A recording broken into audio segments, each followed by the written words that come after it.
Now we move on to the next session, that is hemoglobin electrophoresis at alkaline pH. The principle of the test. At alkaline pH, hemoglobin is a negatively charged protein. In an electric field, it will migrate to the positive pole or anode. Hemoglobin variants with surface charge changes will move separately from HbA, while a variant which does not have a charge of surface charge on the surface will move with HbA. It is thus possible to separate different hemoglobins. By comparison with known hemoglobin patterns, unknown types can be identified. Coming on to the reagents required. The reagents required are electrophoresis buffer is required. It is called as TEB buffer or tris EDTA borate buffer, which has a pH of 8.6. Tris hydroxymethyl amino methane, that is tris, 10.2 grams, EDTA 0.6 grams, boric acid 3.2 grams and distilled water up to 1 liter. Check the pH, it should be 8.5. Store at 4 degrees centigrade. This buffer can be used repeatedly, that is it can be stored for some time. If not tris buffer, you can also go in for barbiton buffer. Poncho stain. Poncho stain is a protein stain. Poncho S is used. Poncho S 5 grams. Trichloroacetic acid 7.5 grams. Distilled water up to 1 liter or 1000 ml. Destaining solution. It is prepared by using 5% weight by volume. Acetic acid 50 ml. Distilled water up to 1000 ml. Another reagent is absolute methanol, and the fifth reagent required here is clearing solution. Clearing solution is prepared by adding glacial acetic acid 125 ml, methanol 375 ml, polyethylene glycol 20 ml. These are the reagents required. Stain with Poncho S stain for 3 to 5 minutes.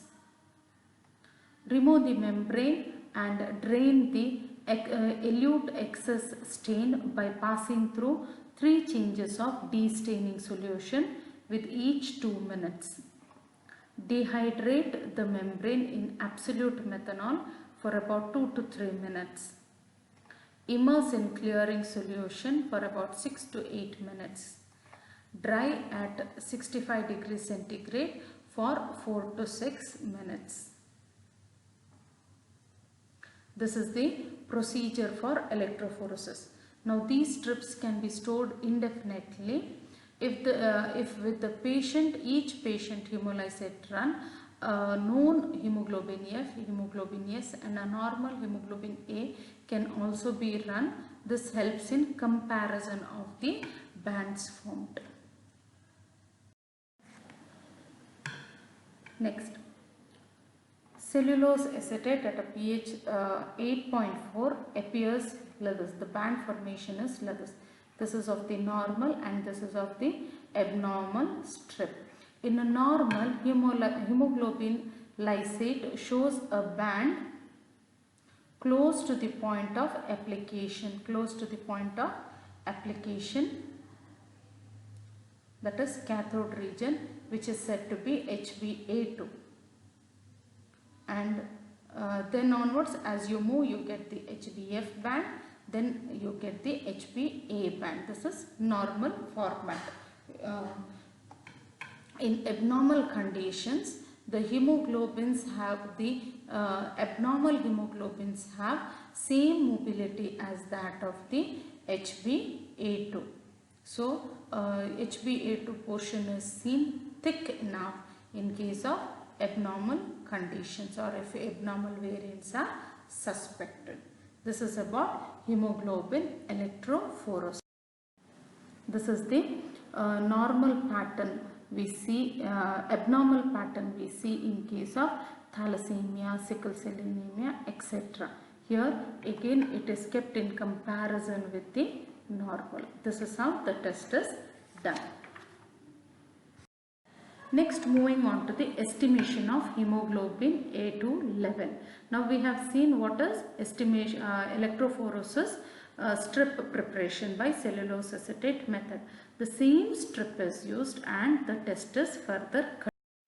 So the methods done here are measurement by elution from a cellulose acetate strip after electrophoresis. That is what we are going to see now.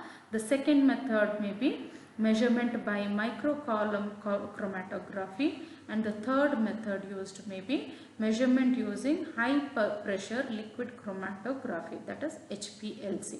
Here we are going to see measurement by elution from a cellulose acetate strip after electrophoresis. So as the name suggests, elution, I said two bands may be formed, band A and band A2.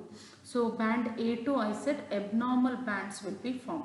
So what we are going to do is, from the strip you are going to cut out band A. Similarly you are going to cut out band A2 and put into solutions and remove off those bands and measure those bands spectrophotometrically. So the principle says, when hemolysate is subjected to electrophoresis at a pH of 8.9 on cellulose acetate membrane, the HbA2 band separates from HbA band. These bands are cut out and the HbA2 is washed out from the membrane into a volume of buffer. Similarly, HbA is also washed out into a volume of buffer. The amount of HbA2 is measured by the absorbance of the A2 eluate in proportion to the total eluate, that is HbA2 plus HbA. This is the principle of the test. Reagent required, the same electrophoresis buffer, that is TEB buffer, but the pH here is 8.9 with the slight changes in the concentration. Method: first follow the same procedure as that of the hemoglobin electrophoresis using the hemolysate of the patient. After that you have to prepare two tubes, that is tube 1 to tube 2 in case of patient, and same way two tubes for control, tube 1 and tube 2 for control. I have shown here only the tubes of the patient, I have not shown the tubes of the control. So we'll continue with the procedure. In one tube of each setup you will take 3 ml buffer, that is buffer 3 ml into tube 1 and 9 ml of buffer into tube 2.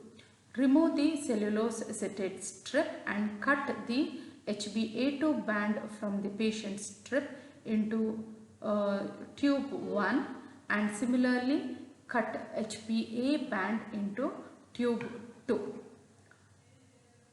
The cut band should be cut into pieces.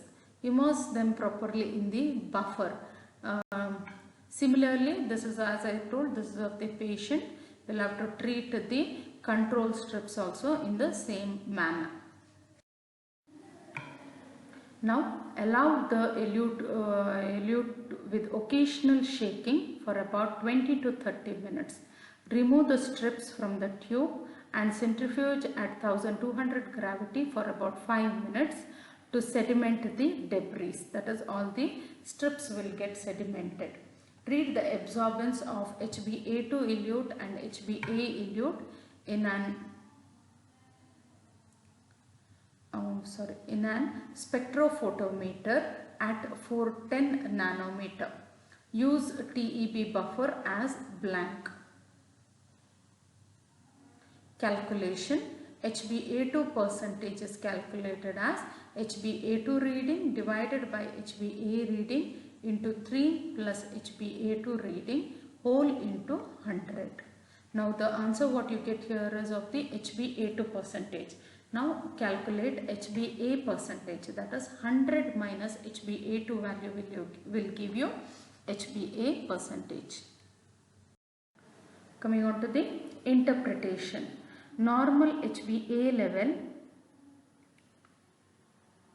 ranges from 1.6 to 3.5%. Raised HbA2 level up to 8% can be found in thalassemia patient. Value above 8% suggests an abnormal hemoglobin with same mobility as that of HbA2. In this case, the HbA2 level cannot be estimated separately. Normal HbA2 values can be found in some types of thalassemias also. So value below 1.6% are found in thalassemia.